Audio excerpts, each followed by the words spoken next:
রাধে রাধে বন্ধুরা, দোল পূর্ণিমার দিন সবার থেকে গোপনে সিঁদুরের পাত্রে মিশিয়ে দিন এটি। স্বামী সন্তান নিয়ে সুখে সংসার করতে পারবেন। বিবাহিত রমণীর সিঁথিতে সিঁদুর তার সৌভাগ্যের প্রতীক।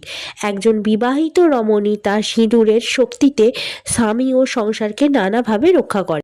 তাই এই পূর্ণিমা তিথিতে আপনার সিঁদুরের পাত্রে এই বিশেষ জিনিসটি মিশিয়ে দেবেন। এর ফলে আপনি যখন প্রতিদিন এর থেকে সিঁদুর পরবেন, আপনার জীবনে যত দুর্ভোগ আছে সমস্ত শেষ হয়ে যাবে। আপনার পরিবারে মঙ্গল হবে ও আয় উন্নতি হবে। সিঁদুরকে হিন্দু ধর্মের পবিত্র বলে মনে করা হয়। বৈবাহিক জীবনে এই সিঁদুরের বেশ গুরুত্ব রয়েছে। রামায়ণ ও মহাভারতে সিঁদুরেও এই উল্লেখ রয়েছে। একজন বিবাহিত রমণী তার স্বামী ও পরিবারের মঙ্গল কামনায় প্রতিদিন সিঁদুর পরেন। তাই যে কাজটা আপনারা প্রতিদিন করেন সেটিতে মা লক্ষ্মীর আশীর্বাদ ধন্য এই জিনিসটি রাখবেন। বলা হয় যে মাথায় সিঁথিতে মা লক্ষ্মীর বাস।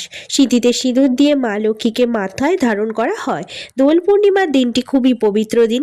ওই দিন মা লক্ষ্মী এবং নারায়ণ ভগবানের পূজা অবশ্যই করবেন।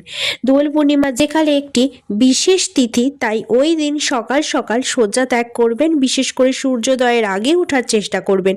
তারপর বাসি কাজকর্ম সারবেন। যদি আপনার পক্ষে সম্ভব হয় তাহলে কোনো পবিত্র নদীতে স্নান করতে পারেন। আর তা যদি না করেন বা সম্ভব না হয়, অবশ্যই স্নান সেরে গায়ে মাথায় গঙ্গাজল ছিটিয়ে নেবেন।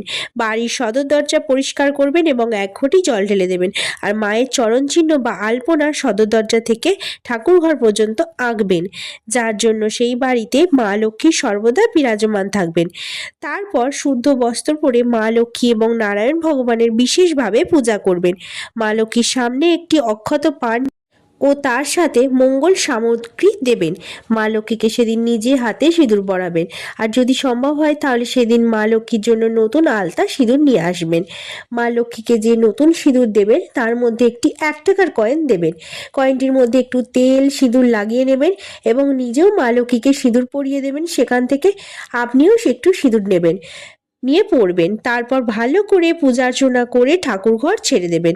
কিছুক্ষণ পর এসে মা লক্ষ্মীকে যে আপনার সিঁদুরটি অর্পণ করেছিলেন তার মধ্যে যে একটি 1 টাকার কয়েনটি আছে সেটিতে করে যতটা সিঁদুর ওঠে ততটা নিয়ে আপনি যেখান থেকে রোজ সিঁদুর পরেন সেখানে মিশিয়ে দেবেন। প্রতিদিন মা লক্ষ্মীর সিঁদুর থেকে নেওয়া সেই মেশানো সিঁদুরটি পরবেন। যখন আপনাদের বাড়িতে কোনো শুভ অশুচ বা কাল অশুচ পড়ে তখন এই সিঁদুরের স্থান থেকে সিঁদুর পরবেন না। আর যখন আপনার দেহে পুরো শুদ্ধি থাকবে তখনই এই সিঁদুর পরবেন।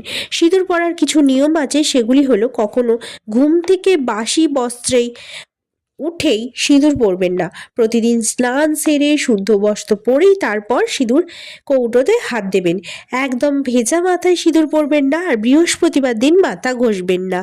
এই দিন যেন মাথায় সর্বদা সিঁদুর থাকে। আশা করি আপনাদের ভিডিওটি উপকারে আসবে। সম্পূর্ণ ভিডিওটি দেখার জন্য অসংখ্য ধন্যবাদ।